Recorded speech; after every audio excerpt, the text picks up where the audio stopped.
The U.S. Air Force has suspended about almost 20% of its nuclear missile officers from active duty over a widening cheating scandal. 92 of them were found to have either cheated in a monthly proficiency test or to have not knowledge of it. But officials insist that despite the cheating allegations, the weapons were in safe hands.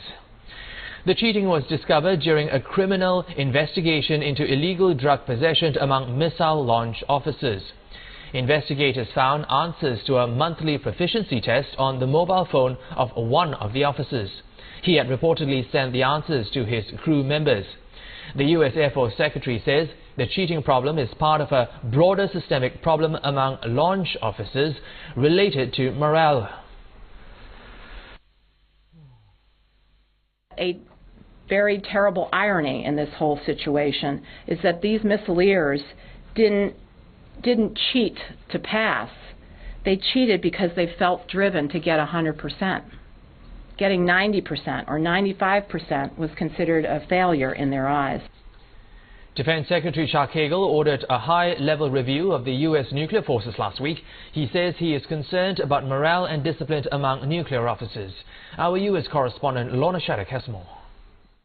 Many of those who've been involved in this cheating scandal, who have been involved with the nuclear forces in the past, have been speaking out, saying there's a real problem here. They're caught in a bind because, of course, they're responsible for really the crown jewels of America's arsenal. These incredibly destructive weapons. They have to be on the top of their game all the time, under a great deal of stress. And yet, at the same time, they've been rather sidelined in recent years because, of course, anti-terror operations and the special forces who carry them out are the ones who've been receiving all of the attention, the funding and the headlines, and these nuclear officers, often in extremely isolated locations, feel rather forgotten about. So that certainly hasn't helped morale, and that low morale is something that clearly the Defense Department is now noticing. Chuck Hagel just earlier this month went on a visit to Wyoming and Nebraska to see some missileers there, as they're called, and it turns out that that is the first visit to a nuclear missile team by a Pentagon chief since 1982, which rather proves the point that perhaps they are feeling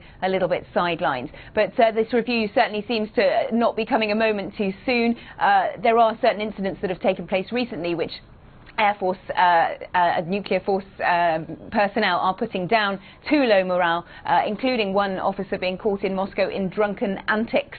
So certainly some improvements needed. This review is not before time.